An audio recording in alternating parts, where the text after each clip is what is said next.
है, वो बच्चा अपनी माँ की आंखों से समझ जाएगा कि मेरी माँ मेरे को डांटने वाली है, कहने वाली है, समझाने वाली, क्या करने वाली है।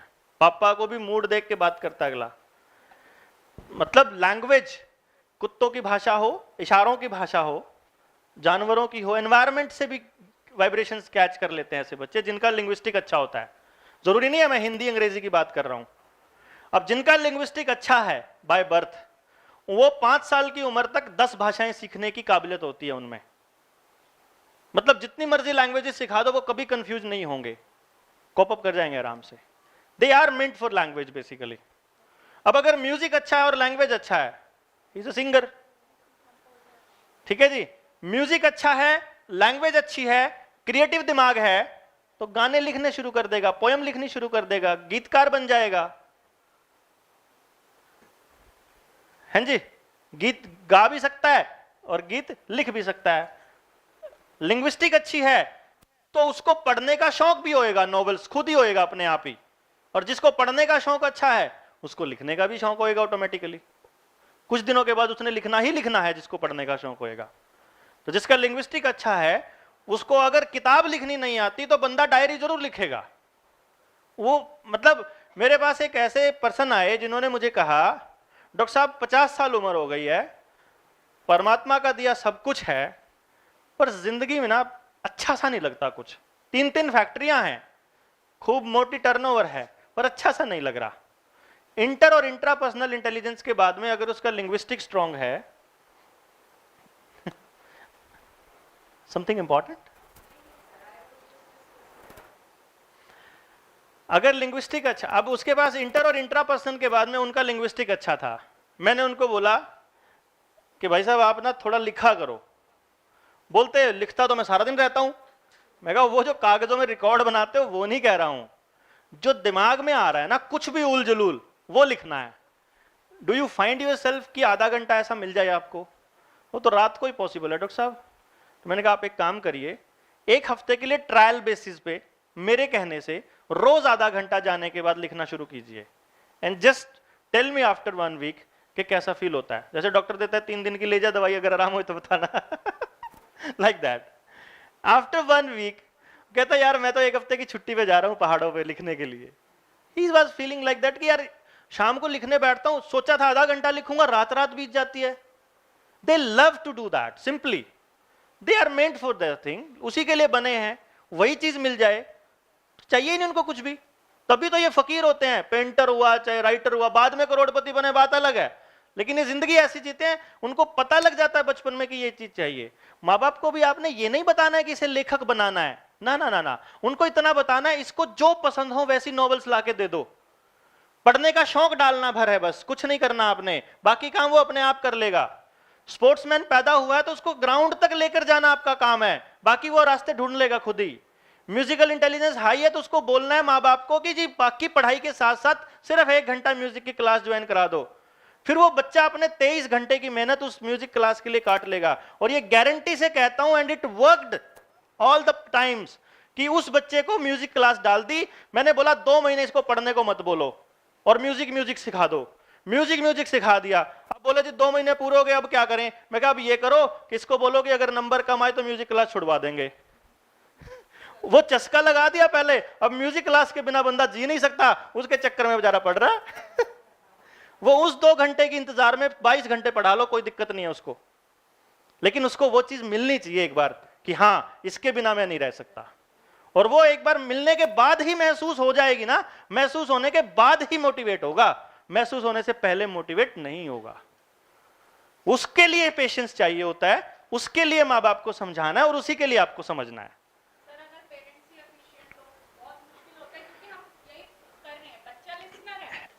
Every problem has a solution. अगर देखिए बात ये है, it's not a challenge actually. अगर आपकी कन्विंसिंग है, अगर आपने उसको बात सही बताई है, एफिशिएंट पर्सन को आप सीधा इंस्ट्रक्शन देके नहीं समझा सकते। फिर वहां ये टैबलेट काम करेगी जो मेरे वाली, कि 1 हफ्ता ट्राई करके देख लो, 1 महीना मेरे कहने से करके देख लो। आप देखोगे बच्चा जिस काम के लिए पैदा हुआ है, अगर वो उसे दिन में 1 घंटा मिल जाए, उसके पूरे दिन का बिहेवियर बदल जाता है। खुश भी रहना शुरू कर देता है, बात भी मानना शुरू कर देता है, पढ़ना भी शुरू कर देता है। यू विल फील उसका ऑटोमेटिक चेंज होता है, क्योंकि when you are doing what you are meant to do, आप अंदर से अच्छा महसूस करने लग जाते हो। इरिटेशन आधे टाइम तो हम दूसरे को गाली इसलिए देते हैं कि अंदर से दुखी हैं हम खुद। Don't you feel that? हम अंदर से मस्त हैं, भाड़ में जाओ ना दुनिया, अपन तो मस्त हैं ही। क्यों अपना दिमाग क्यों खराब करेगा? जिसको खुश रहना आ गया ना, वो बहाने ढूंढेगा खुश होने का। उसको पता लग जाएगा कि खुशी की जो अल्टीमेट पीस है वो कहां मिलती है। जिसको खुश रहना आ गया, वो जिंदगी में दोबारा दुखी ना होएगा ना करेगा किसी को, ये पक्का है। दूसरे को मारता भी वही है जो खुद डरा हुआ है, दूसरे को गाली भी वो देता है जिसके अंदर गालियां भरी हुई हैं, जो अंदर से फ्रस्ट्रेटेड है। जो अंदर से खुश है ना, वो कभी किसी को कुछ नहीं कहता, never ever. This is the fact. Next intelligence is naturalistic intelligence. Naturalistic intelligence is all about nature. आप नेचर के साथ कितना कनेक्टेड फील करते हो। Nature in the sense natural जो भी है, जो भी नेचुरल है, मिट्टी, पानी, पहाड़, पेड़, कुत्ते, बिल्ली, गिलहरी, चींटी, मकोड़ा, जो दिखता है नेचर में, एवरीथिंग। जिसका नेचुरलिस्टिक अच्छा है उसको नेचर की हर चीज प्यारी लगेगी। कुत्ते से प्यार होगा उतना ही बिल्ली से होगा, उतना ही तोते से होगा, उतना ही भैंस से होएगा, उतना ही गाय से होएगा। हैं जी? इंसानों से भी होगा नेचुरली। इंसानों से इंसान के बिहेवियर पे है। क्योंकि जो नेचुरलिस्टिक इंटेलिजेंस वाले होते हैं ना, उनको वो जानवर ज्यादा अच्छे लगते हैं। ये वाला जानवर थोड़ा खतरनाक है। एक जिसका नेचुरलिस्टिक अच्छा होगा, उस बच्चे को सुबह 4 बजे उठाओगे ना तो एकदम मस्त उठेगा, पूरा दिन चहकता रहेगा। उस बच्चे को 10 बजे उठाओगे ना तो रोता हुआ सारा दिन बुरा हाल रहेगा उसका। अब ये पहचान कैसे करनी है? जिस टाइम पे मौसम चेंज होता है, जैसे आजकल का मौसम है, जब सर्दियों से गर्मियां, ट्रांजिशन पीरियड है, उस वक्त जिनका नेचुरलिस्टिक अच्छा होता है वो बच्चे चिड़चिड़े हो जाते हैं। उनको वो चिपचिप वाला जो मौसम है वो पसंद नहीं होता बेसिकली। इसका मतलब उनका नेचुरलिस्टिक अच्छा है। वो पेट भी मंगाएंगे आपसे, वो पेट चाहेंगे, या घूमना भी पसंद होता है उनको जंगलों में। पेड़ों के साथ कनेक्शन उनका बड़ा अच्छा रहता है। एनवायरमेंटल साइंसेस से जुड़ा हुआ कोई काम करना है, वाइल्ड लाइफ से जुड़ा कोई काम करना है, नदियों से जुड़ा, खेती से जुड़ा, जानवरों से जुड़ा, इतने सारे बिजनेसेस हैं उनके लिए। भाई वेटनरी साइंसेस में चले जाओ, आप जानवरों के डॉक्टर बन जाओ, आप एनवायरमेंटल से जुड़े हुए कोई भी एनजीओ, हाँ जी, वेटनरीज, हाँ जी।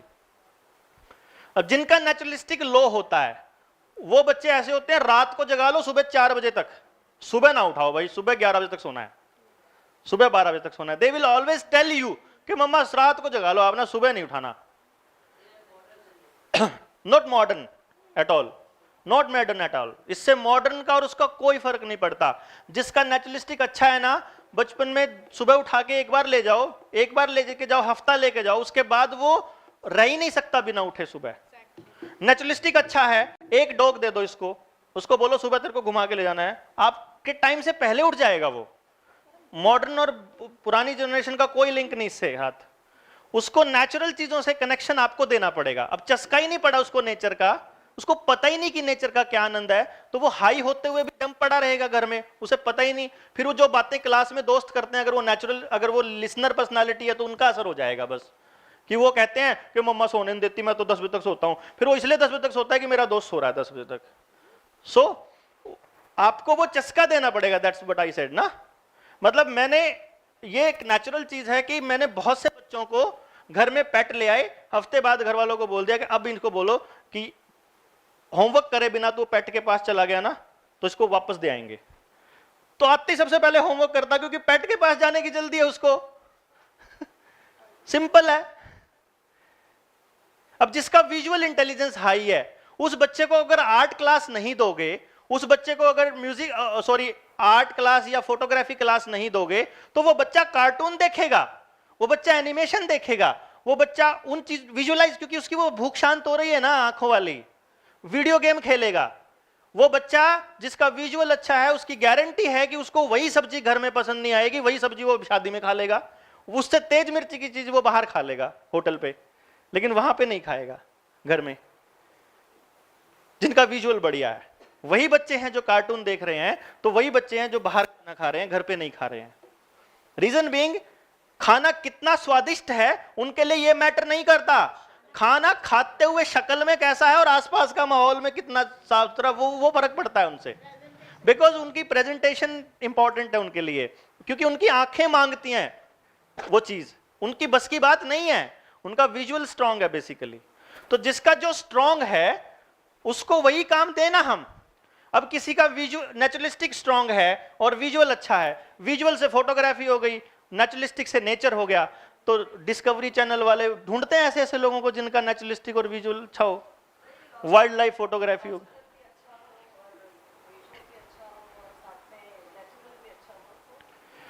चांसेस कम है, क्योंकि 3 तो आपने बोल दिए और 2 ऊपर वाले होते ही हैं स्ट्रॉन्ग, इंटर और इंट्रा स्ट्रॉन्ग ही मिलते हैं, तो बाकी 6 में से 2 ही मिलेंगे स्ट्रॉन्ग आपको। वो तब पॉसिबल है जब ऊपर वाले 2 वीक होंगे।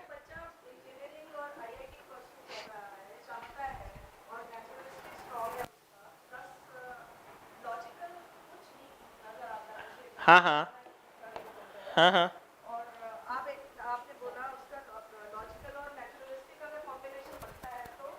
लॉजिक और नेचुरलिस्टिक का वैसे तो कोई कॉम्बिनेशन नहीं है, लेकिन नेचुरलिस्टिक अपने आप में कॉम्बिनेशन है। तो लॉजिक साइंस है और नेचुरलिस्टिक नेचुरल साइंसेज है। तो एनवायरमेंटल साइंसेज उसके लिए बनी है, वेटनरी साइंसेज उसके लिए बनी है, एग्रीकल्चर साइंसेज उसके लिए बनी है, इतनी सारी रिसर्चेज अवेलेबल है उनके लिए, तो बहुत स्कोप है, बहुत दुनिया जहान का। इंजीनियरिंग नहीं है बस।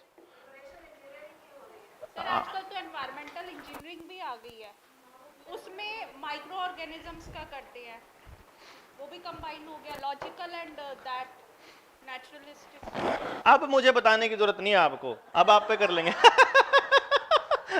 ना, अब डू यू फील दैट कि अब अपने को बताने की जरूरत नहीं है? नाउ यू कैन जज आउट। एक बार देखा, अरे ये तो इस काम के लिए बना है, इसको ये वाली चीज दिला दो, बात खत्म, आगे रास्ता अपने आप ढूंढ लेगा वो। When you love your job ना, आपको काम करते हुए मजा आ रहा है ना, दिन रात का पता नहीं है, तो आपकी मतलब एक्सीलेंस आना मजबूरी है, एक्सीलेंस आएगा ही आएगा। और जब एक्सीलेंस आएगा तो लोग आप पे उठा ले जाएंगे, आपको जरूरत ही नहीं है। अब मान लो जो आपके लिए टाउन प्लानिंग करते हैं वो लोगों का विजुअल अच्छा नहीं है, तो वो कैसे विजुअलाइज कर पाएंगे कि कितनी जगह होनी चाहिए कि इतना पार्किंग हो जाए, इतना ये हो जाए? गधों को बिठा देते हैं। अब एनवायरमेंटल साइंसेज से जुड़े हुए जो फॉरेस्ट डिपार्टमेंट वाले हैं, वहां आप नेचुरलिस्टिक इंटेलिजेंसेज वाले बंदों को फॉरेस्ट डिपार्टमेंट में भर्ती कर लो, मजाल है वो एक पेड़ भी कटने दे देंगे, जान दे देंगे पेड़ के लिए, तो वो जानवरों के लिए तो वो मर जाएंगे। जिन बच्चों का नेचुरलिस्टिक अच्छा होता है ना, मजाल है उनके, कोई कुत्ते को हाथ लगा दे, कुछ भी कह दे, मेरे को मार लो जितना मर्जी, इसको नहीं कह दोगे। मतलब वो उसकी असल टैलेंट है, उसका असल उसका पैशन है, जरूरत ही नहीं है आपको फालतू जोर लगा, उसको समझाना थोड़ी पड़ेगा आपको कि पेड़ों की रक्षा कैसे करनी है। उसको आपसे दुनिया से ज्यादा पता है कि मेरे पेड़ कैसे बचेंगे, मेरे जानवर कैसे बचेंगे, मेरी सृष्टि कैसे बचेगी। म्यूजिकल वाले को आप थोड़ी बताओगे म्यूजिक कैसे बजाना चाहिए, उसको कुदरत ने दिया हुआ है ऑलरेडी। वो तो जब हाथ लगाएगा तो आप पे ही नहीं धुन निकलेगी, कुदरती अपने आप ही। वो तो यहाँ ऐसे करता करता, वो तो बैठा बैठा बजाता रहेगा ये तबला। नहीं दोगे तो किसी का घर में कुछ चल रहा है ना, ठक ठक ठक ठक ठक, वो वहां से भी ट्यून निकाल देगा, उस ठक ठक से भी। ही हैज दैट टैलेंट, कुदरत ने दिया है। एक्सप्लोर करने का आपने देना है उसको, एनवायरमेंट आपने देना है, हथियार आपने देना है, टैलेंट उसके पास कुदरत ने दिया हुआ है। आपको ये समझाना है माँ बाप को, ये नहीं बना हुआ हर चीज के लिए। एवरेज लगा के देखोगे, अगर आप मान लो इतनी सारी इंटेलिजेंसीज को कैलकुलेट करके देखोगे, पढ़ने के लिए 15% लोग ही हिस्से में आएंगे, सिर्फ 15 से 20% लोग, इतना ही बने हैं पढ़ने के लिए। और जो बच्चा पढ़ने के लिए बना है वो बच्चा 75% से ऊपर नंबर नहीं ले सकता, क्योंकि वो आपके हिसाब से कभी नहीं लिखेगा जो आपने पढ़ाया है। वो डाइजेस्ट करेगा, अपनी मर्जी से उसका मतलब निकालेगा और उसको वो लिखेगा, एंड ही कांट स्कोर। उसका स्कोर आएगा ही नहीं। मैक्सिमम 80% स्कोर कर सकता है पढ़ने वाला बच्चा, लेकिन हमारे यहाँ रिसर्चेज में नंबरों वाले बच्चे जाते हैं, इसीलिए सारी रिसर्च फेल होती है, इसीलिए नोबेल प्राइज नहीं है हमारे पास, इसीलिए हमारे पास नई रिसर्चेज की इतनी कमी है, इसीलिए हायर एजुकेशन में कोई बच्चा नहीं जाना चाहता, क्योंकि उससे पहले ही सोचता है नौकरी मिल जाए किसी तरह छूटे पीछा इन किताबों से। क्योंकि हायर क्लासेज में एडमिशन ही उनको मिलता है जिनको नंबर मिले हैं, जो पढ़ के राजी नहीं है एक्चुअली, जो पढ़ने के लिए नहीं बने हुए एक्चुअली। तो that's why we need to understand this basic need of the society.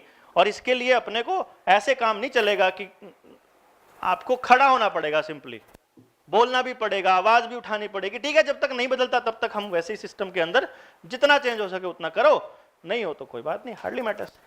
तो ये थे नेचुरलिस्टिक इंटेलिजेंस तक का पार्ट। ये 8 इंटेलिजेंस हो गए। अब मुझे आप कोई भी काम उठा करके देखो, आपने कुछ काम करना है, उस काम के लिए कौन सी इंटेलिजेंस चाहिए पता लग गया आपको? बताओ मुझे क्या बताना पड़ेगा किसी बच्चे को? Now you can easily combine कि किसी को आर्किटेक्चर या आर्किटेक्ट बनना है तो भाई आपको सिर्फ विजुअल इंटेलिजेंस और क्रिएटिविटी चाहिए होती है। इंटीरियर डिजाइनर बनना हो तो भी यही चाहिए होता है। डॉक्टर बनना है तो आपको इंटरपर्सनल चाहिए, लॉजिकल चाहिए और काइनेस्थेटिक चाहिए अगर सर्जन बनना है तो। वकील बनना है, इंटर चाहिए, इंट्रा चाहिए और लैंग्वेज चाहिए, लिंग्विस्टिक और लॉजिक भी चाहिए। ठीक है जी, बताओ क्या बनना है आपको? बताओ, अभी बता देते हैं आपके पास क्या क्या होना चाहिए।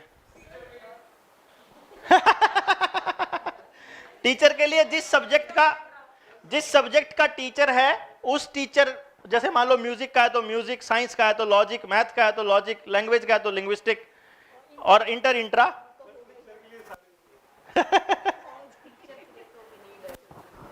जी सर, बेसिकली प्रॉब्लम नहीं, चैलेंज जो है 10th के बाद 11th में परस्यू करते टाइम स्ट्रीम्स वाली बात पे ही आ रहा है कि और बच्चों का इंटरेस्ट और पेरेंट्स का कंपल्शन फॉर मैथ्स।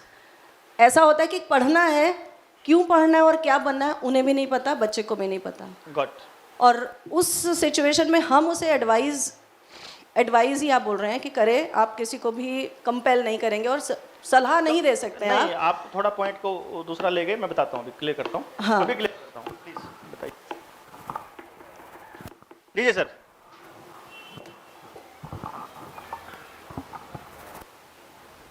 सर, मेरा क्वेश्चन है कि what is the difference between visualization and imagination?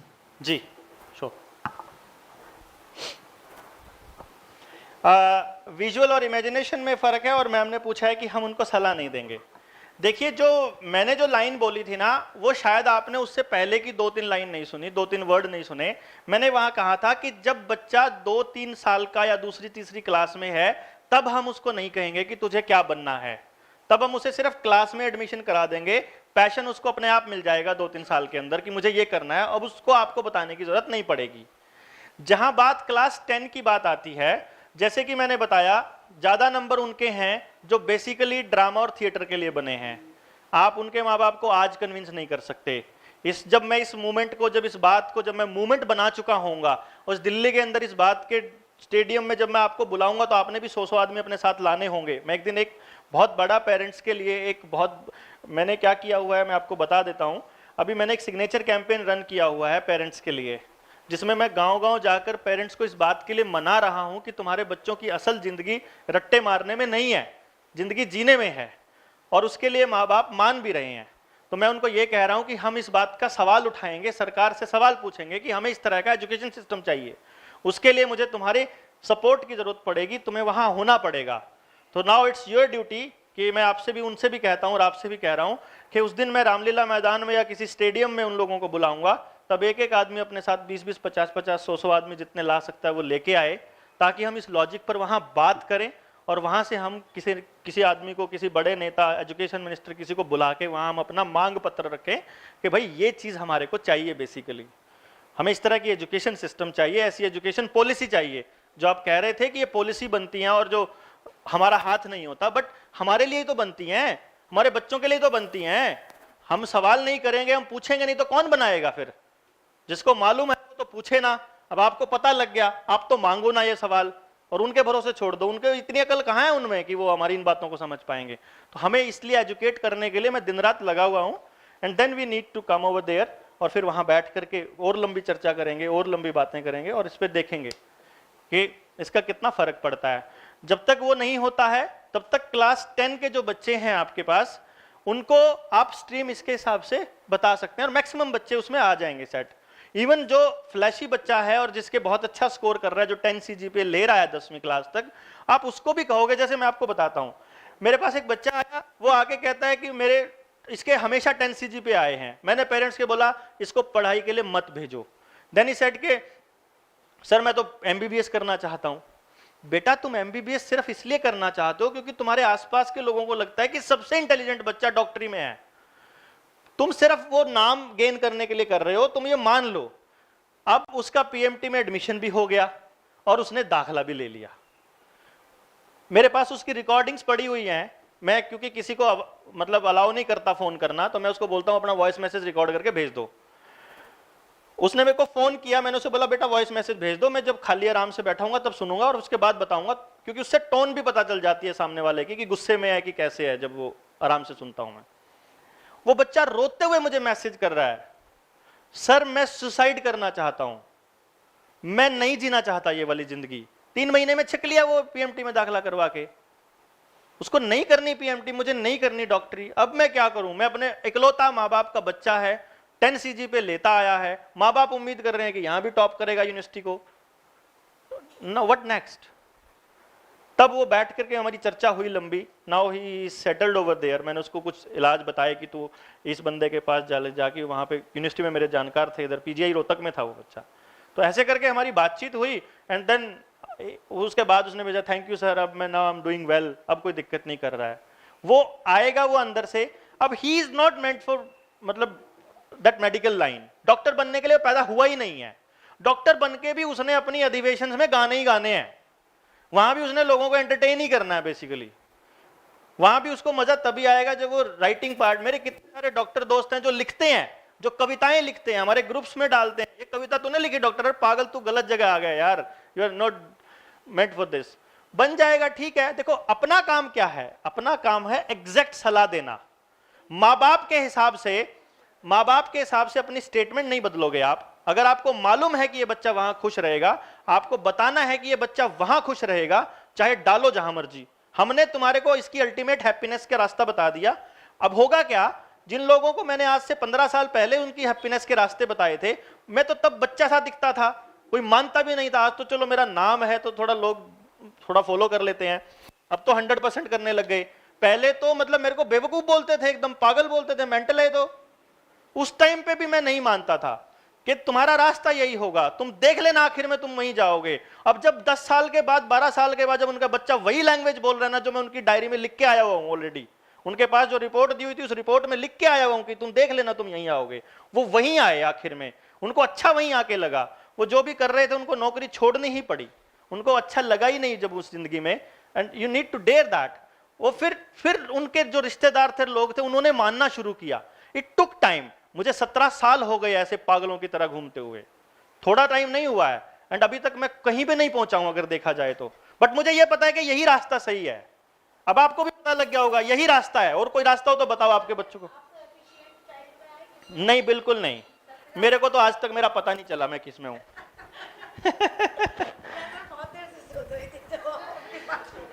नहीं, मैं एफिशिएंट बिल्कुल नहीं हूं। जी जी। हमें लगता है कि वो लिसनर है, तो क्या ये पॉसिबिलिटी है ग्रेजुअली वो एफिशिएंट या देखिए, पर्सनालिटी जिंदगी में कभी भी नहीं बदलेगी बच्चे की, मतलब हमेशा सिमिलर ही रहे? पर्सनालिटी नहीं बदलेगी। इंटेलिजेंस ग्रो कर सकती है, जितना हम उनका एक्सपोजर देंगे वो ग्रो कर जाएंगी, वो बढ़ जाएंगी, वो डेवलप हो जाएंगी। But personalities will never change.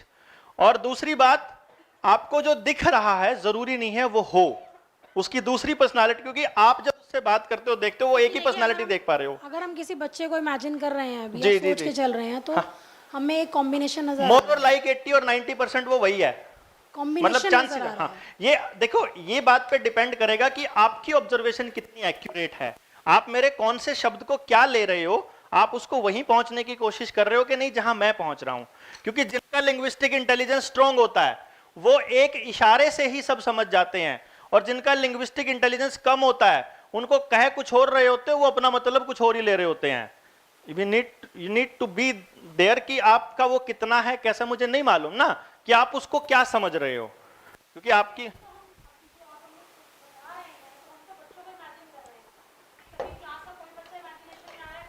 हाँ जो आ रहे हैं ना वो सही है, एकदम वो परफेक्ट है, जो पहले झटके में आ रहे हैं वो सही है। बट डेलिबरेटली अगर जानना शुरू करोगे तो कंफ्यूजन हो सकती है। उसके लिए एक्यूरेसी के लिए कि 100% एक्यूरेसी आए, हम उन बच्चों का कंप्लीट एनालिसिस आपके सामने रखेंगे, तब हम उसको डिस्कस करेंगे। तो आपके सामने आएगा, आपकी क्लास में आपके हर बच्चे की रिपोर्ट आएगी आपके पास। जी जी जी जी। देखिए, सजेस्ट ये बिल्कुल गलत है, बिना टेस्ट करे तो, बिना एनालिसिस किए तो बताना बिल्कुल ही गलत है। बच्चे का इंटरेस्ट नहीं है, वो इसलिए भी इंटरेस्ट कम हो सकता है कि वो उसका दोस्त कहीं और जा रहा है, किसी और यूनिवर्सिटी में दाखिला, किसी और स्ट्रीम में जा रहा है, और मैथ्स उसके माँ बाप शायद स्कोप ढूंढ रहे हैं कि कम से कम मैथ तो ले लेगा और कुछ नहीं हो तो ट्यूशन ही पढ़ा लेगा। वो इतना सा दिमाग में होता है, बस माँ बाप के इससे आगे होता ही नहीं है। तो आपको वो लॉजिकल इंटेलिजेंस चेक करनी पड़ेगी कि weather he is made for mathematics और नॉट, के अदरवाइज तो बिना मतलब कितने सारे बच्चे जो ज्वाइन करते हैं बाद में छोड़ना ही पड़ता है, उनको छोड़ना ही पड़ता है। They don't have any choice, because इनके बाद उनकी जिंदगी खराब सी होनी शुरू हो ही जाती है ऑटोमेटिकली, उनको पता ही नहीं चलता कि इस वजह से हो रही है। सो जी जी One parent called me. हाँ हाँ Actually, their child got science. On है ऑन है। Their child got science, and they wanted him to take commerce. ठीक है। और वो कह रहे हैं कि मैम मैं नहीं चाहती कि वो साइंस ले। आप बताइए, आपने तो पढ़ाया है उसे, वो कर लेगा नहीं कर लेगा, ये वो उन्होंने बहुत लंबी चौड़ी बात की। तो उस केस में मैंने तो एज अ टीचर यही सजेस्ट किया कि उसका अगर फर्स्ट विश, अगर वो हैप्पी है उस सब्जेक्ट को लेके, तो आप उसे लेने दो, जी क्योंकि एक साइंस ऐसी फील्ड है, उसे 2-3 महीने में पता चल जाएगा कि वो खुश रहेगा या नहीं रहेगा। जी और साइंस से वो कॉमर्स में आ सकता है, कॉमर्स से आर्ट्स में भी जा सकता है, लेकिन अगर कुछ लो ले लिया उसने, उससे वो हाई में नहीं जा पाएगा। तो वो इस चीज़ से कन्विंस हो गए कि चलो मैम 2-3 महीने, अगर वो खुद ही, मैंने कहा उसको खुद सरेंडर करने दो, अगर वो नहीं करेगा तो इसका मतलब ही विल डू, और अगर वो नहीं कर पाएगा तो अपने आप ही 2 महीने बाद आपसे कहेगा कि नहीं मम्मी मुझे ये नहीं करना। जी कल को आपके ऊपर वो I got your point, target ma'am. नहीं बनाएगा। देखिए, इसमें क्या है, इसमें 2 ड्रॉबैक हैं हमारे सिस्टम के। पहली बात तो ये कि हमारे टीचर्स के पास बहुत कम समय रहता है अपनी क्लास के बच्चों के साथ रूबरू होने का और ढेर सारी बातें करने का, क्योंकि ढेर सारी बातें जब हम करेंगे ना, जब हम उनके साथ अपनी शरारतें डिस्कस करेंगे कि जब मैं स्टूडेंट थी ना तब तो मैं ऐसे किया करती थी, जैसे आप वो बात बताओगे ना, फिर बच्चे खुल के आएंगे, मैडम इसने ये किया, इन्ने ये किया, तब तक अदरवाइज वो बिल्कुल डिसिप्लिन रहेंगे जब तक आप कीप क्वाइट एंड स्टैंड इस तरह से रहोगे। सो इतना खुलकर बात करने का अभी हमारे यहाँ ट्रेंड नहीं है स्कूलों के अंदर, ये एक थोड़ा दुर्भाग्य मानता हूं मैं। मतलब दूसरा, उस बच्चे का मन है साइंस लेने का, फिर तो कोई सवाल ही पैदा नहीं होता कि हम उसको रोक दें, मतलब फिर तो क्या ही सवाल पैदा होता है ना, क्योंकि अगर बच्चा अपने आप करके, अपने आप नुकसान भुगत के, अपने आप समझ जाता है, उससे अच्छी समझ दुनिया में किसी कोई नहीं है।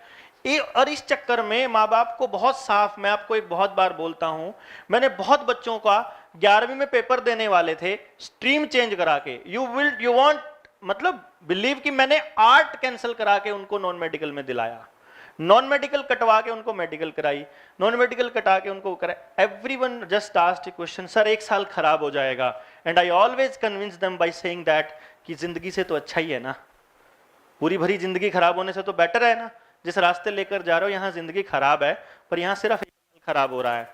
सो जब आप कन्विंस हो जाओगे, एक तो आपके पास रिपोर्ट्स आई जाएंगी 2-4 महीने में, 1 महीने भर में, तो वो आने के बाद में आपको कन्विंस पता ही होएगा कि ये बच्चा वाकई में किस चीज के लिए था। दूसरा, जब हम अपने तजुर्बों से जब हम फेल होकर के सीखते हैं ना, उस सीखने का जो रिजल्ट होता है वो बहुत अल्टीमेट होता है, बिकॉज उस मोमेंट पे उस बच्चे को बार बार फेल होने की जिसको आदत हो जाए, समझ लो वो बच्चा अपनी जिंदगी में अपने उस अल्टीमेट मुकाम तक जरूर पहुंच जाता है जिसके लिए वो बना है, क्योंकि फिर नेचर उसको उधर धकेलना शुरू कर देती है जिसके लिए वो वाकई बना था, जिसके लिए उसको करना ही था। जब पास होता रहता है ना बच्चा, तब वो खुद को नहीं ढूंढ पाता। आप देखो, आपके पास कितना टाइम होता है, सुबह उठते ही भागते हो, आते ही स्कूल का काम होता है, जाते ही अपने बच्चों का होता है, फिर घर वालों का होता है, फिर आप सोने का होता है, फिर अगले दिन की तैयारी होती है, छुट्टी वाले दिन आपको रिश्तेदारियां और बचे हुए शॉपिंग वगैरह करने होते हैं। You don't have any time for yourself. कभी कोई काम बिना सोचे बिना समझे खाली बैठ के कि अकेला निकल के पैदल जाना है और तब सोचे कि मैं क्या हूं और कैसे, कभी सोचा है? नो, क्योंकि आप पास होते चले गए, पास होते चले जाओगे, अपने आप को कभी ढूंढ ही नहीं पाओगे, क्योंकि आपको आगे से आगे धक्के लगते चले जाएंगे और आप वहां पहुंच जाओगे जहां के लिए आप नहीं थे। ऐसे ही घूमते रहोगे पागलों की तरह, आखिरी टाइम तक भी आप उस मुकाम तक नहीं पहुंचोगे जिसके लिए बने थे। हमें साइंस के मैथ्स इंटर, इंट्रा, लॉजिक और लैंग्वेज, उसको देखने के लिए हमें क्या साइंस के मार्क्स देके अपन तो यही देखते हैं। रिपोर्ट से होगा, लेकिन बिना रिपोर्ट के कोई कैसे इसको पता कर सकते हैं कि बच्चे की ये इंटेलिजेंस अच्छी है? पूछ के सवाल के जवाब, हमारे यहाँ सच्चाई से जवाब देने का ट्रेंड नहीं है सर। यहाँ इमेज का बहुत ध्यान रखा जाता है कि इमेज खराब हो जाएगी, इसलिए जवाब वो देता है लोग, बंदे जो सामने वाले सुनना चाहें, जो अच्छे होते हैं। अच्छे बुरे की भी ट्रेंड बनाया हुआ है। हमने ऐसा ट्रेंड ही नहीं बनाया कि बच्चा कैसा ही भी हो हमने एक्सेप्ट कर लिया खुले दिल से। इसीलिए हम एक्सेप्ट ही उनको करते हैं जो हमारी तरह चलते हैं, टाइम से उठे, टाइम से बैठे, टाइम से खाएं, टाइम से पढ़ें, टाइम से इतने नंबर आए, ये करें। इसलिए उनसे सवाल पूछना बेमायने है। माँ बाप को वैसे नहीं पता, उनको वैसे ही नहीं पता। उन बच्चों को जो पैदा होने के बाद स्कूल जाना जब उन्होंने शुरू किया, उसके बाद से लेके 16 साल की उम्र तक कब उठेंगे, कब सोएंगे, किस टीचर के पास पढ़ेंगे, किस स्कूल में पढ़ेंगे, कितने ट्यूशन पढ़ेंगे, क्या लेना, सब कुछ तो हर कोई ले रहा है डिसीजन। जिस बच्चे ने 16 साल की उम्र तक कभी कुछ सोचा ही नहीं, आप कैसे बिलीव करोगे, आप कैसे ट्रस्ट करोगे कि वो सोच सकता है कि मुझे क्या करना है जिंदगी में? ही हैज नथिंग, उसके पास कोई थॉट नहीं है। सोसाइटी के लिए उसके पास कोई थॉट नहीं है, पड़ोस के लिए उसके पास कोई थॉट नहीं है, परिवार के लिए उसके पास कोई थॉट नहीं है, स्कूल के लिए कोई जिम्मेदारी नहीं है। He has nothing at all. आप देख लो, आपको इतने इररिस्पॉन्सिबल बच्चे नजर आएंगे। क्यों? क्योंकि आपने कभी उसको सोचने ही नहीं दिया, आपने उसको अपने तरीके से कराया। तो उससे पूछ करके you can't decide at all, फिर तो आपको अंधेरे में ही रहना पड़ेगा। हम ही कुछ भी बोल करके मैं बात को खत्म करना नहीं चाहता, but that is the truth. तो सर आप ये कहना चाहते हैं इफ वी गो इलेक्शन या कोई भी, तो ये क्या एक ट्रायल एंड एरर मेथड है? नहीं, इसका मतलब तो ये है कि आपने जैसे कहा देखिए आज तो ये है, आज तो सिचुएशन यही है।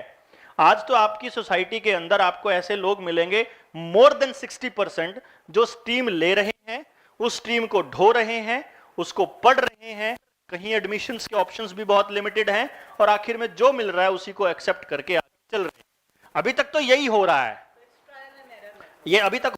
अब हम कर रहे हैं जिस थ्योरी पे, जिस रिपोर्ट की, जिस टेस्ट की हम बात कर रहे हैं, वो जो आपकी क्लास में आपके पास आने वाला है, वो उसकी accuracy I guarantee for 100% accuracy. वहां आपको सिर्फ शुरू, अब उसमें कितना टाइम लगेगा, ये अब ये मेरी गलती नहीं है कि हमने अब शुरू किया, ये आपकी गलती भी नहीं है, ये उस बच्चे की भी नहीं है। बिल्कुल सही है। अब being the academic head of senior only, parents आते हैं humanity like that is the category of humanity. जी हाँ बच्चा जी, किस बेस पे उस बच्चे से कह दूं that you go for science, that to a medical, and you pursue that, and when you go with the first come और रिजल्ट ये परसेंट आता है तो आप कंटिन्यू करोगे, इससे कम आएगा तो हम आपको उधर ले जाएंगे। दूसरा फर्स्ट अभी फिलहाल तो यही करना पड़ेगा। हाँ तक बच्चा वही साइंस एग्जैक्टली, उसके बाद में ह्यूमैनिटी एग्जैक्टली, अभी तो यही करना पड़ेगा। मतलब trial and error is going of the session में आप बच्चे को दूसरा सब्जेक्ट दे दोगे तो क्या वो कोप अप कर लेगा? कुछ फर्क नहीं पड़ता। मेडिकल से non medical I can manage, but medical से simply to the humanities. Medical से ह्यूमैनिटी छोड़िए मैम, चाहे मेडिकल पढ़ रहा हो चाहे नॉन मेडिकल पढ़ रहा हो, जिन्होंने IITs की तैयारी करनी है और जिन्होंने जो बड़े ऊंचे लेवल की तैयारी कर रहे हैं उनको छोड़ दो आप। सारे बच्चे आखिरी के 2 ही महीने पढ़ते हैं।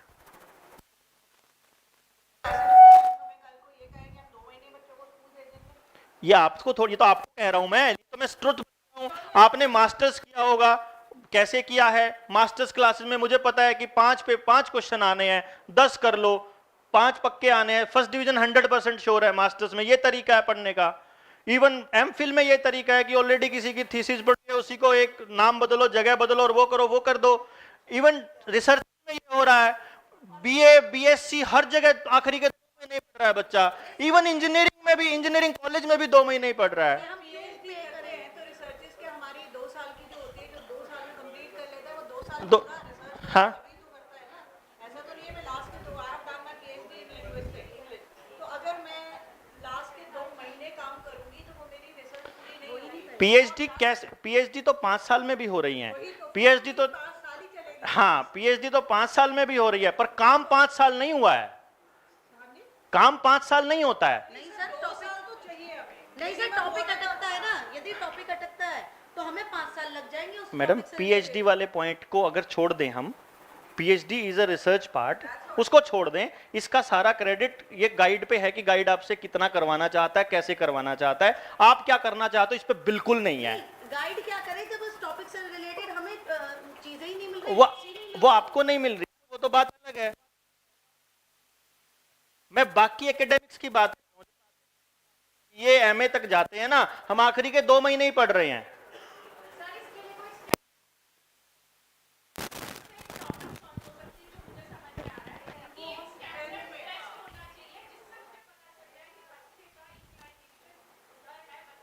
पोटेंसी है। बच्चे का पोटेंशियल का तो हमने बता दिया, इसका स्टैंडर्ड टेस्ट भी है ऑलरेडी। बता तो दिया, आपके पास रिपोर्ट आएगी 2 महीने भर में आ जाएगी, बता तो रहा हूं तब से, यही तो कह रहा हूं, आपके पास आएगी रिपोर्ट। आपके बच्चों का हाँ आप ही करेंगे, आपको आखिर में सिखाऊंगा, वो टेस्ट करना भी सिखाऊंगा, वो टेस्ट की रिपोर्ट पढ़ना भी सिखाऊंगा। जल्दी तो इसीलिए हो रहा है सारा कुछ। हाँ हाँ, वही तो सिखा रहे हैं, उसी को तो सिखा रहा हूं। अब आपके पास वो रिपोर्ट होगी जो बता, टीचर अब सिर्फ आपको पता हो या टीचर्स को नहीं पता हो तो क्लास में वो बिहेव कैसे। हाँ, तो टीचर्स को तो इसलिए बताया ना ये सारा का सारा, कि जब उनकी क्लास में उनकी टेबल पे उस बच्चे की रिपोर्ट पड़ी होगी तो उसके बारे में सारी इंफॉर्मेशन अब उनको एक्सप्लेन नहीं करना पड़ेगा किसी को। नाउ ऑल टीचर्स आर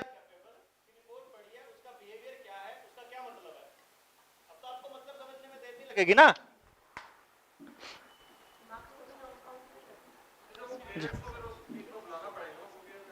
तो वो तो देखिए, वो हम ऑलरेडी कर चुके हैं कि आपको अगर क्योंकि हम बिल्कुल पहला स्टेप हमारा ये था कि स्कूल मैनेजमेंट, टीचर्स, पेरेंट्स, अगर इन तीनों का मकसद एक नहीं होगा तब तक इस प्रोग्राम की सक्सेस में डाउट्स रहेंगे।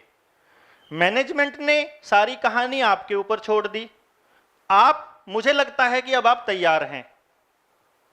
क्यों जी, अब आप मेरी फ्रीक्वेंसी पे हैं या अभी बचे हुए हैं कोई?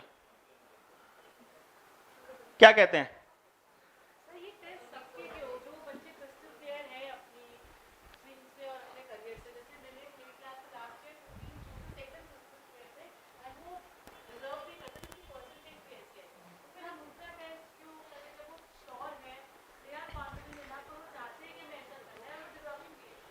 जो कॉन्फिडेंट नहीं है ना, वो बहुत थोड़े हैं। वो इसलिए हैं क्योंकि उनके नंबर थोड़े आए हुए हैं। जो आप कॉन्फिडेंस को नंबर के साथ कनेक्ट करके दे रहे हो सिर्फ, मैं बताता हूं वो थॉट कैसे आता है। मैंने बच्चे को बोला कि ये तो मेडिकल लेने की कह रही है। मैंने कहा but she is not meant for medical line. Sir लेकिन ये तो बचपन से कह रही है, पिछले 4 साल से कह रही है मुझे तो डॉक्टर बनना है। 4 साल से कह रही है। Let me check it out. मैं चेक करता हूं आप में से कौन बोलता है घर में कि घर में एक तो डॉक्टर भी होना चाहिए। उसकी मम्मी कहती है इसके पापा बोलते हैं, तो इसने वहां से ले लिया। उसके पापा बोलते हैं कि घर में एक डॉक्टर भी होना चाहिए, और उस बच्ची ने अपने पापा को खुश करने के लिए पिछले 4 साल से वो एक ही लाइन रट रही है कि मैंने डॉक्टर बनना है बड़ा होके, because she wants her father to be happy. वो क्रिस्टल क्लियर इसलिए है। वी नीड, हमारे को कितना आता है क्रिस्टल क्लियर होना, आप बता दीजिए। हमारी पूरी जिंदगी मतलब पूरी जिंदगी हमारी अंधेरे में गुजरती है, हमारे बच्चों की स्पेशली। इसीलिए तो हमें जरूरत है उसकी, उनके लिए सही बात का पता होना। जब हम ऐसा एजुकेशन सिस्टम तैयार कर देंगे कि उस छोटे बच्चे की दी हुई गाली को भी हम एक चेंज होने का, अब मुझे मेरा बेटा कह रहा पापा आप झूठ बोलते हो, जैसे ही वो बोलता है मेरे को स्ट्राइक करता है, ओ तेरे की झूठ बोली थी यार, आगे से नहीं बोलूंगा बेटा सॉरी। व्हेन मैं उसकी कही हुई बात को जो मेरे लिए नेगेटिव बोली है, जब मैं उसको अपने इंप्रूवमेंट का साधन बनाना शुरू करूंगा, तब वो ऐसा एजुकेशन सिस्टम डेवलप हो जाएगा जो उन बच्चों के हिसाब से होगा। लेकिन फिलहाल एट प्रेजेंट हमारे बच्चे को नहीं पता उसको क्या करना है, उनके खुद के माँ बाप को नहीं पता, हम उनके टीचर्स को भी नहीं पता। इतनी गहराई से, जितनी गहराई से हमने आज बात की है, आपकी तो कितनी उम्र हो गई ma'am, did anyone talked about this? मतलब मुझे नहीं लगता कि कोई भी इस लॉजिक पे, इस टॉपिक पे बात करता है, क्योंकि उनको क्या लगता है कि this is not a quick solution. जो मुझे पता है, मुझे इतने साल हो गए, मुझे ये भी पता है मुझे पता नहीं कितने साल और लगेंगे, बट स्टिल मुझे ये मालूम है कि इसके अलावा कोई रास्ता, मैं तो पूछता हूं इधर यू टेल मी कि इससे अच्छा रास्ता बताओ। ये कहकर कि सिस्टम ऐसा है, ये कहकर कि हमें यही करना पड़ेगा, ये कहकर कि ऐसी पॉलिसीज हैं, हम इससे पीछा नहीं छुड़ा सकते। Because change is the only thing which is consistent and which is permanent. तो चेंज होना पड़ेगा, हमारे को चेंज करना भी पड़ेगा, और अगली जनरेशन के लिए जरूरी है ये। सो दैट्स वाई हमारे बच्चों को और हमारे टीचर्स को नहीं पता अभी तक क्लैरिटी के साथ, कुछ भी नहीं पता। मैं ही नहीं डिसाइड कर पाता कई बार, इतना सारा, इतना 17,000 दिमागों का एक्सपीरियंस होने के बाद फिर भी मैं यही कहता हूं भाई मुझे डाउट हो रहा है, मुझे क्लियर करने दे, let me be sure. Sure हुए बिना नहीं बताऊंगा, क्योंकि हमारी जबान से निकला हुआ एक एक शब्द बच्चों के लिए पत्थर की लकीर साबित हो सकता है कई बार। और माँ बाप को ये नहीं पता कि जब वो कार में जा रहे हैं और वो बात कर रहे हैं, उनकी कौन सी बात को वो बच्चा इतनी सीरियसली ले लेता है कि वो उसको अपनी जिंदगी का मकसद मान ले। तो माँ बाप को ये बताना, समझाना, बताना हमारा फर्ज है बेसिकली। जब हमें पता होगा तो ही तो बता पाएंगे ना, हर एस्पेक्ट पे। इस टॉपिक पे अभी हम बात और करेंगे बहुत सारी, लेकिन उसके बाद इससे 3 गुना बात और कर सकता हूं मैं। हमारे पास बहुत बात है करने को, आपके पास इतने सारे एग्जाम्पल्स हैं अपनी लाइफ के, अब इतनी सारी बातें हैं, प्रॉब्लम्स हैं, वो सोल्यूशंस भी हैं उनके, जो हो सकता है आज उनके सोल्यूशन नजर नहीं आ रहे हो, पर लेटर ऑन बहुत अच्छे सोल्यूशन निकल के आएंगे। 2 साल से लेकर के और 50 साल 60 साल, जब तक मर्जी। Anyone? Yes, we can do that, yes बिल्कुल। हाँ, इननेट इवैल्यूएशन की पैदाइशी उसके पास ये टैलेंट है, पैदाइशी ये बच्चा ऐसा है, अब इसको हमने इधर को लेके जाना। Yes, we can work, beginning से हम काम कर सकते हैं। हाँ जी, बिल्कुल बेस्ट होगा। Got it? So next topic हम करते हैं। नेक्स्ट जो हमारा टॉपिक है वो है learning methods, because that is also important. Class में हमें लर्न करना है तो उस पर हम चलेंगे। So I would like to have a 2 minute break.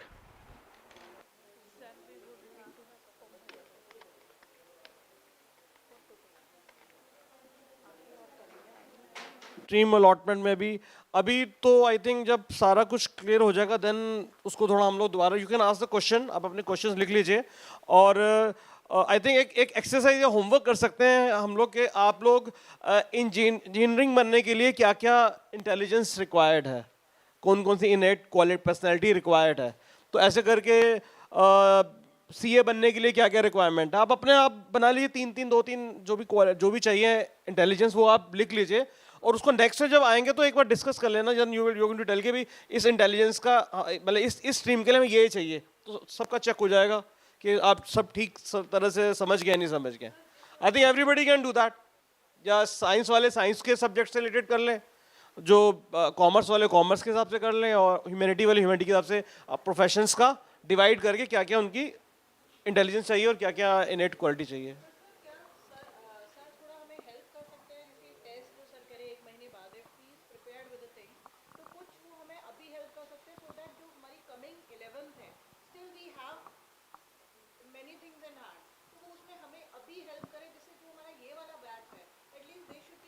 उसके लिए तो देखो, जो सर ने जो आपको बताए हैं, पर्सनालिटी बताई है, इंटेलिजेंस बताए हैं, वो क्लासेस में आपने ऑब्जर्व किया होगा पूरे साल। आपकी चाहे इंटरेक्शन कम हुई होगी बच्चों के साथ, लेकिन जो भी इंटरेक्शन आपकी हुई है as a class teacher, value जब मॉरल वैल्यूज का होता है टेस्ट, या आप 0 पीरियड में जब बात करते हैं, उससे आप फाइंड आउट कर सकते हैं कि बच्चा क्या इंटेलिजेंस उसकी है। अभी फिलहाल तो आपको ओरली करना होगा, और एक पैशन टेस्ट जो है वो आई थिंक उसके थ्रू आप कर सकते हैं, क्योंकि ये रिपोर्ट के लिए तो सर ही बताएंगे कि इसको कैसे करेंगे आगे। तो तब तक तो आप अपने अपने तरीके से करिए आप इसको।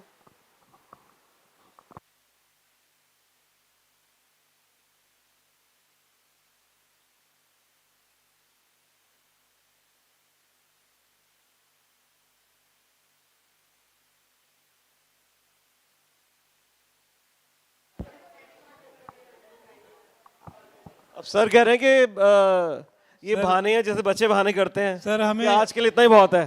सर सर सर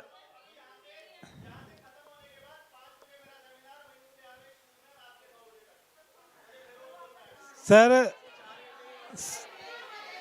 सर हमें लग रहा है कि हम लोग एफिशिएंट है, तो 2 बजे के बाद फिर मुश्किल।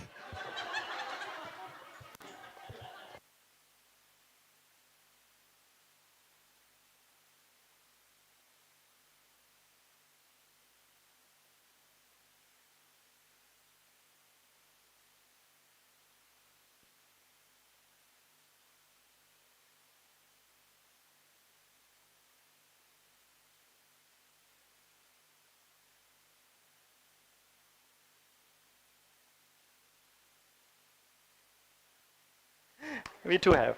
चलिए, छोटी सी बात है सिर्फ, अभी फिर हमारे पास टॉपिक थोड़े बचेंगे और सवाल फिर हम नेक्स्ट टाइम पे ज़्यादा ले पाएंगे, खूब सारे। इसका ये फायदा होगा और कुछ नहीं, मुझे तो इतना ही टाइम लगेगा उसमें आगे भी।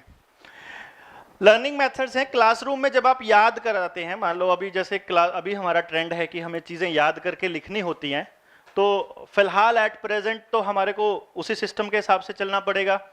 तो अगर हमें बच्चे का लर्निंग मेथड पता हो तो इट वुड बी ईजी कि उसको चीज़ें जल्दी याद हों। अगर हम उसको ये पता हो कि उस बच्चे का वो तरीका कौन सा है जिससे उसको जल्दी याद होगा। हर इंसान के 3 तरीके होते हैं याद करने के।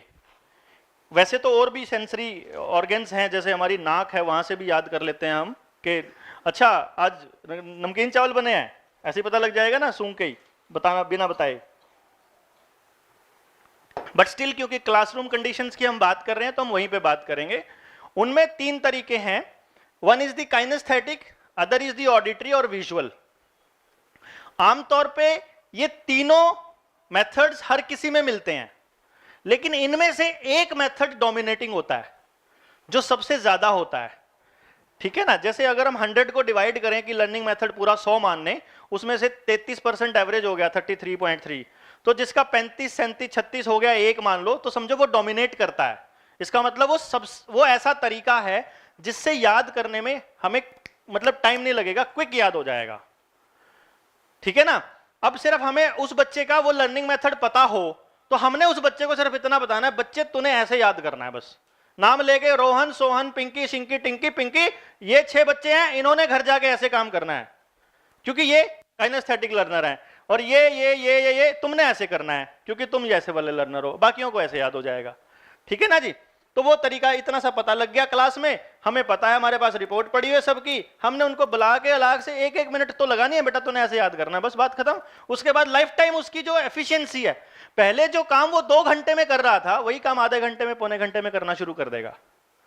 मतलब उसी काम को लर्न करना है, तरीका ही तो बदलना है सिर्फ हमने। फिर हमने अपनी बात को कहने का तरीका जो हम क्लास में कह रहे हैं, वो अगर हमारा सिर्फ लेक्चर मेथड है तो हमने सिर्फ इस चीज को भी गौर कर लेना है कि हमारी क्लास में कैसे बच्चे हैं।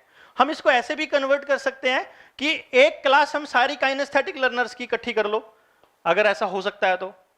मान लो अगर हमने सेक्शन तो बनाना ही है, एक पूरी की पूरी क्लास विजुअल लर्नर्स की है, तो टेंशन ही खत्म, वहां टीचर का काम एक ही बार में काम हो जाएगा, बहुत आसान हो जाएगा, क्योंकि लर्निंग हमने आसान करनी है ना बेसिकली उनकी, और अपना काम भी आसान हो रहा है। तो वो मेथड्स क्या है उन पर डिस्कस कर लेते हैं। सबसे पहले हम बात करते हैं ऑडिटरी लर्नर की। मैक्सिमम पॉपुलेशन ऑडिटरी लर्नर की होगी। जिस बच्चे का म्यूजिकल अच्छा होगा और जिसका लैंग्वेज अच्छी होगी, लिंग्विस्टिक इंटेलिजेंस अच्छा होगा, उनके पूरे चांसेस हैं कि उनका ऑडिटरी लर्नर भी अच्छा होगा। मतलब जिस बच्चे को नॉवल पढ़ने का शौक है और गानों का शौक है, समझ लो उसका ऑडिटरी लर्निंग अच्छी है। ठीक है। अब मतलब जरूरी नहीं है सबका हो, बट मोस्ट ऑफ द का मिलेगा। ऑडिटरी लर्नर की पहचान क्या है? ऑडिटरी लर्नर की पहचान ये है कि जो जब ये बुलेट गई थी ना, जिस को इस बुलेट ने परेशान किया था अभी अभी, जिसके इरिटेशन आई थी थोड़ी थोड़ी, वो ऑडिटरी लर्नर है, समझ लो अपने आप। किसी किसी को तो पता भी नहीं चला बुलेट चली भी गई, लेकिन किसी किसी को, ठीक है। अब ये ऑडिटरी लर्नर वो होते हैं जो सुन तो टीचर की रहे होते हैं, पर नीचे अपनी कॉपी में वो ओ सी भर रहे होते हैं, काले काले कर रहे होते हैं। ये वो वाले होते हैं बेसिकली। आपको लगता है ये सुन नहीं रहे, एक्चुअली इनका सीखने का एकमात्र तरीका होता है इनके कान। इनके कान सीखते हैं, असल में इनकी जबान, इनकी आंख नहीं सीखती, कान सीखते हैं। ये वाले बच्चों को पढ़ने के लिए या तो पिन ड्रॉप साइलेंस चाहिए होता है, या फिर जो बोल रहा है उसको सुनना होता है बेसिकली। वही लोग जिनको बुलेट ने परेशान किया, उन्हीं को ये पंखा भी परेशान कर रहा है, ये आवाज टिक टिक। ये भी उनको सबसे, मेरी बात से ज्यादा उनको ये सुनाई दे रहा है कि ये चुप होनी चाहिए, बाकी काम छोड़ो। वो उनकी कमरे में मम्मी एंटर करती है ना, मान लो 2 बार एंटर कर लिया, मम्मी प्लीज यार दरवाजा बंद करो, अंदर मत घुसना बस। अब दे आर द काइंड्स। वो किड्स हैं जो वाकई पढ़ना चाह रहे थे और उस वक्त बाहर शोर आ रहा है, टी टी पी पी, बाकी बाहर हॉर्न बजेगा, बजते बता देगा पड़ोस वाले अंकल आए हैं, सोन अंकल आए हैं, 111 वाले आए हैं, कि पापा आए हैं, कि मामा जी आए हैं, कौन आए हैं, सब पता उनको। हॉर्न बजते ही, गाड़ी की आवाज से पता लग जाएगा इनको। They are the kids. ये वो लोग होते हैं जो बोलते हैं तू काम कर लेना बैठ के, वो कहेगा मम्मी आप समझा दो, मम्मी ने समझाया अब कर ले, कहता हो गया सुन लो, है ना। ऐसे बच्चे आपसे एक बार सुनना चाहेंगे और सुनते ही उनको क्विक याद हो जाएगा। इनको याद नहीं हो रहा है तो इसके 2-3 तरीके हैं।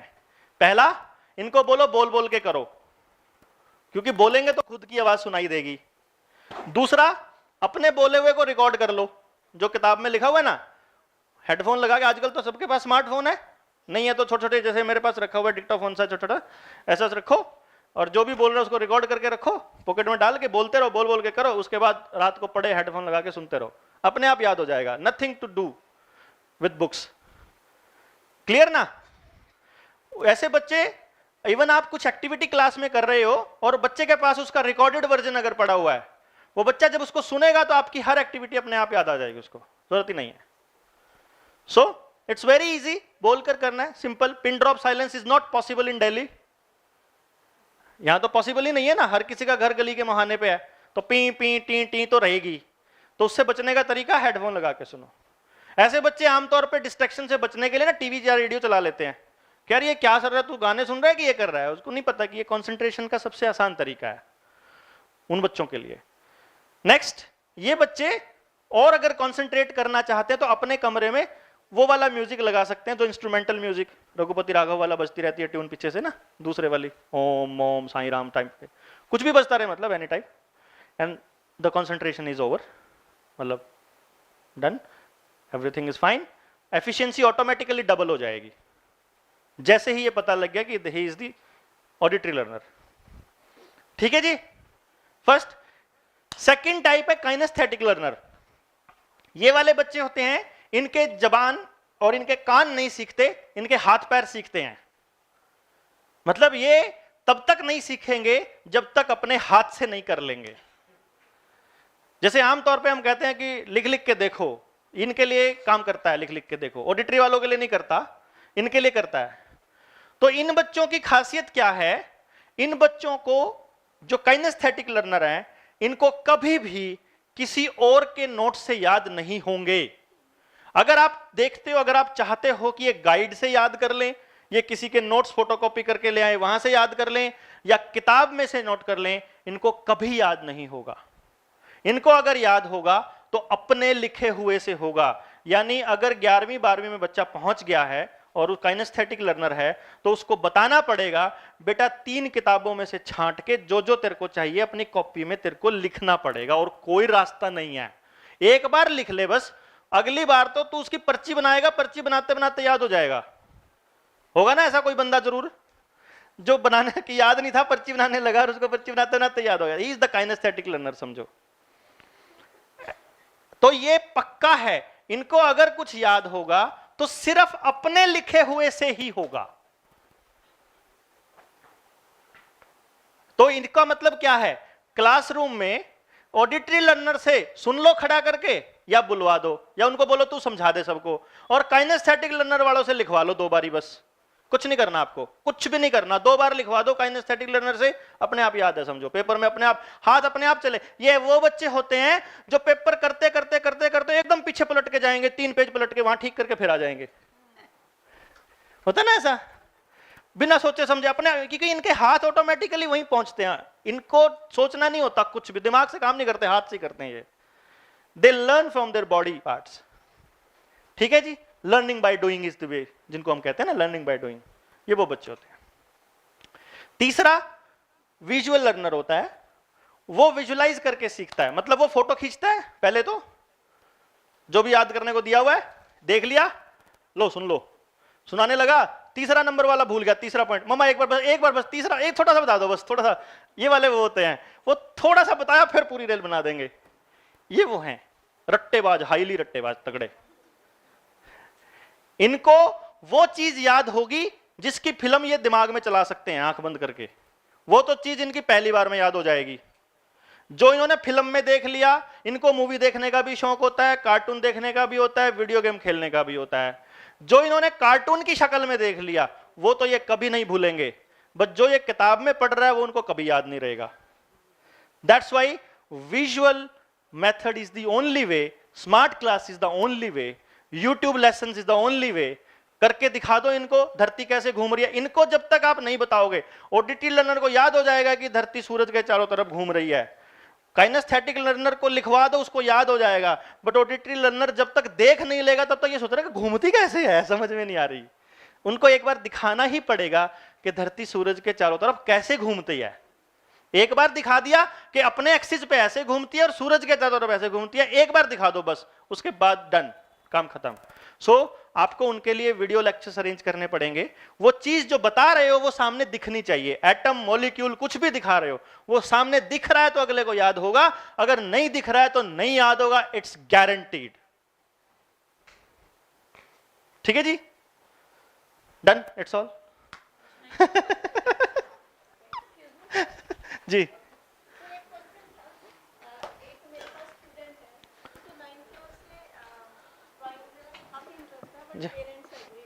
जो ड्राइंग की बात बताता हूं, जिन बच्चों की बचपन में ड्राइंग बहुत अच्छी होती है, बहुत अच्छी होती है, they are not meant to be artist. जिनकी बहुत वाहियात कलरिंग होती है ना, बहुत ही खराब, दे आर जेन्युइन आर्टिस्ट। और हमारे यहां उल्टा है ना, हमारे यहां ट्रेंड ही उल्टा है। हम जो बच्चों की कलरिंग बचपन में अर्ली स्टेज पे जिनकी जितनी खराब हो, ये समझ लो वो उतना ही गजब का आर्टिस्ट है। फिर उसके बाद अपने टेस्ट तो अब तो वैलिडेट कर सकता है, अब तो ये बता ही देगा कि यस वाकई ही यस। और जो 9th क्लास से था फिर उससे बात करनी पड़ेगी, देखना पड़ेगा कि अब उसके पेरेंट्स नहीं चाहते थे, बट 11th में आया तो पेरेंट्स ने कहा ठीक है जहाँ तेरा इंटरेस्ट है कर लो। तो अब उसका टेस्ट करवाया हमने पीछे, तो उसका विजुअल कम आया और इंट्रा ज़्यादा आया। विजुअल कम है, then he is not an artist. बाकी पता लग जाएगा। अच्छा करता है सर, बहुत अच्छा नहीं करता, वो बहुत अच्छी कॉपी करता है सिर्फ। जिसका विजुअल लो है वो सिर्फ कॉपी कर सकता है।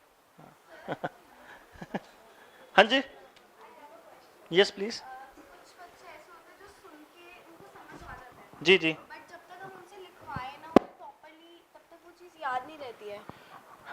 हाँ देखिए, सुन के काइनेस्थेटिक और ऑडिटरी दो डोमिनेटिंग हो सकते हैं बराबर बराबर। ये भी तो कॉम्बिनेशन पे तो डिपेंड करेगा ही ना, कि अगर मान लो काइनेस्थेटिक ऑडिटरी है तो उनसे लिखवाना भी पड़ेगा ऑब्वियसली। और एक और बात है, मैं आपको एक और चीज बताता हूं, कई बार पेरेंट्स ये सोच लेते हैं जैसे काइनेस्थेटिक वाला बच्चा, काइनेस्थेटिक वाले को छोड़ करके जो ऑडिटरी लर्नर है और जो विजुअल लर्नर है, अब काइनेस्थेटिक जिसका लो है वो बच्चा ऐसा है जो लिखना ही नहीं चाहेगा, जिसका लिखने में कोई इंटरेस्ट ही नहीं है। अब अगर लिखने में इंटरेस्ट नहीं है ना, तो दिक्कत क्या आएगी कि ऐसे बच्चों का पेपर नहीं पूरा होता, कभी भी इनका पेपर अधूरा रह जाएगा। तो जिनका पेपर अधूरा रह जाएगा उसका तरीका यह है कि उनको अपनी डेली रूटीन की एक्टिविटीज में उनको हफ्ते में एक दिन ऐसा देना पड़ेगा कि तुमको 3.5 घंटे कंटिन्यूअस लिखना है, कॉपी करना है, याद कुछ नहीं करना तुमने, सिर्फ लिखने की प्रैक्टिस, क्योंकि एग्जाम 3.5 घंटे का है। उन बच्चों के साथ दिक्कत ये होती है कि रूटीन लाइफ में वो लिखने की आदत नहीं होती, याद वैसे ही हो जाता है। वो आदत नहीं होती तो पेपर में आधे घंटे बाद ही उनका हाथ दुखने लग जाता है। तो उनको फिर हमने डेली का 1 घंटा आधा घंटा लिखने की प्रैक्टिस देनी है ताकि उनका हाथ ना दुखे। याद कराने के लिए नहीं लिखवाना। जैसे हम कह रहे हैं कि लिख लिख के देखो याद हो जाएगा, ऐसे नहीं होता उनको याद, लिख लिख के नहीं होता उनको। लेकिन लिखना क्योंकि जरूरी है 3 घंटे लगातार, तो उसके लिए हमें वो एक एनवायरनमेंट सा देना पड़ेगा कि वो उनको बोलो कि तेरे को ये तब तक लिखते रहना है जब तक तू 3 घंटे लगातार लिखने की तेरे को आदत ना पड़ जाए। तू हमको लगातार 5 बार लिख के दिखा दे, उसके बाद तू बेशक मत लिखियो। फिर वो उसमें आप कंपटीशन कर सकते हो 5 बच्चों का कि तुम बैठो और ये कॉपी करके दो मुझे, देखते हैं 1 घंटे में कौन ज्यादा लिखता है, देखते हैं 1 घंटे में कौन ज्यादा वर्ड्स लिखता है, देखते हैं 1 घंटे में कौन सुंदर लिखता है, देखते हैं। ऐसे करके अलग अलग, कभी सुंदरता का लगा दिया, कभी स्पीड का लगा दिया, कभी टाइम का लगा दिया कि कौन ज्यादा टाइम तक लिख सकता है, देखते हैं कौन सबसे ज्यादा टाइम तक लिख सकता है। सिर्फ जी वैसे वो लिख के लर्न नहीं कर सकता, हाँ। लिखेगा ही नहीं, लर्न कर लेता है, जो लिख के नहीं देगा। जो काइनेस्थेटिक पूरा कर रहा है। जो काइनेस्थेटिक लर्नर है वो लिखने में उसको मजा आता है, उसको लिखे बिना वो काइनेस्थेटिक लर्नर नहीं है।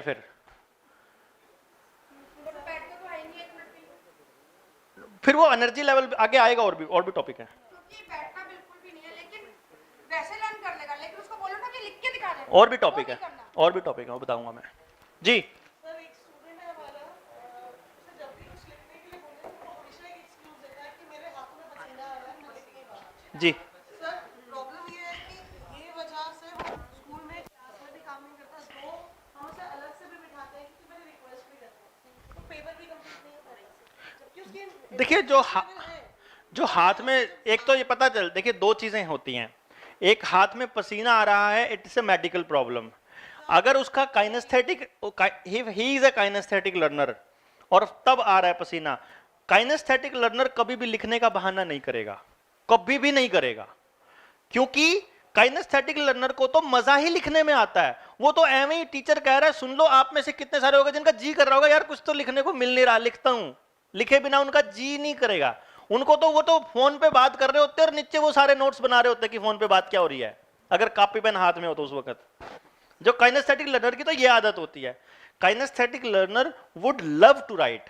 अगर वो लिख नहीं रहा है तो दोनों फैक्टर में से हमें ये फाइंड करना है कि वेदर उसका काइनेस्थेटिक लो है इसीलिए वो बचने की कोशिश कर रहा है, या उसको मेडिकल कोई दिक्कत है। वो अपना जो हम टेस्ट करेंगे उसमें पता चल ही जाएगा। और दूसरी प्रॉब्लम अगर मेडिकल है तो उसमें मैं कुछ नहीं कर सकता, देन उसके parents. I think it's all clear for today. हम जो नेक्स्ट 3 टॉपिक रह गए हमारे, एक सारे questions IQ, AQ, CQ, EQ, एक सारे वो एक्वायरिंग सेंसिटिविटी के बच्चा झूठ नहीं बोलना, वो बात को अपने जीवन में कैसे उतारेगा, इस टाइप की चीजें वो एक्वायरिंग कैसे करेगा चीजों की, और तीसरा energy level of the brain. ये 3 टॉपिक हैं। इसके बाद आपके पास, आपके सामने एक एक बच्चा, एक एक इंसान की हर चीज क्रिस्टल क्लियर सामने आ जाएगी, what we have to do, and you listen very carefully. Thank you very much.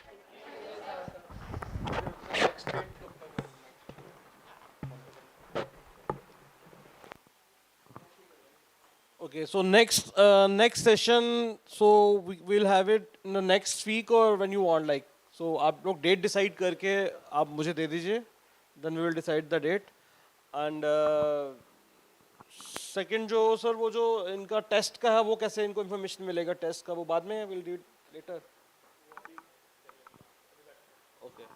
और जो स्ट्रीम का डिसाइड करना है वो 10th की और 11th की टीचर्स इसी की जो है इसको यूज करके, वो पैशन टेस्ट यूज करके they are going to decide the stream for a timing, and after test हम लोग उसको जब फाइनल हो जाएगा उसके बाद we will decide the final stream. तो वो आपको टाइम टेबल में थोड़ा इस तरह से करना होगा कि कुछ चेंजेस आ सकते हैं after before first term. And before going, just we will like that some of the teachers from from all unit, 2 teachers from all unit, just do the gratitude. Thanks karenge.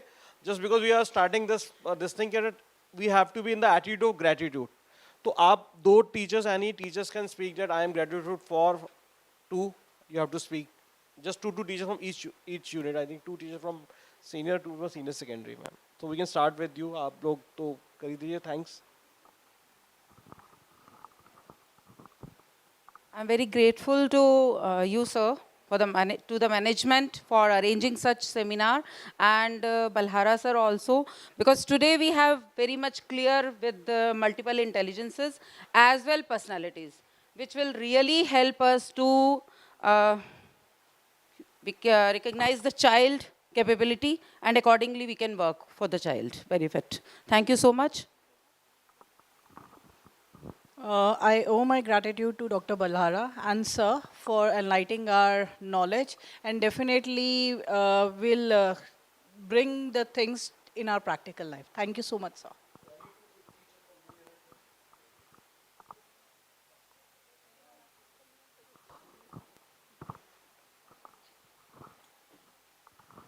Heartfelt gratitude to each and everyone being here. Apart from Principal Sir and Dr. Balhara, we have many other series of thanking. Especially I was observing cameramen.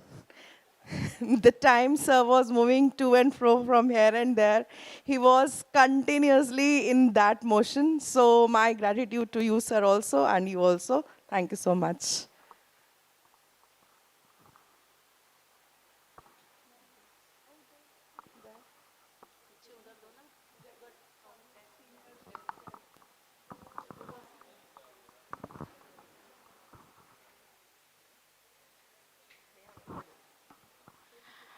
From the secondary team, I would like to pay my regards to the management, to Mr. Balhara, for enlightening us with the heightened ideas for leading to the development of the child. Obviously, through earlier sessions, we were told that we are limitless, but now we are told that you are a precious pearl which can create another pearl in the limited society called school. Thank you, sir, for enlightening us. Thank you so much.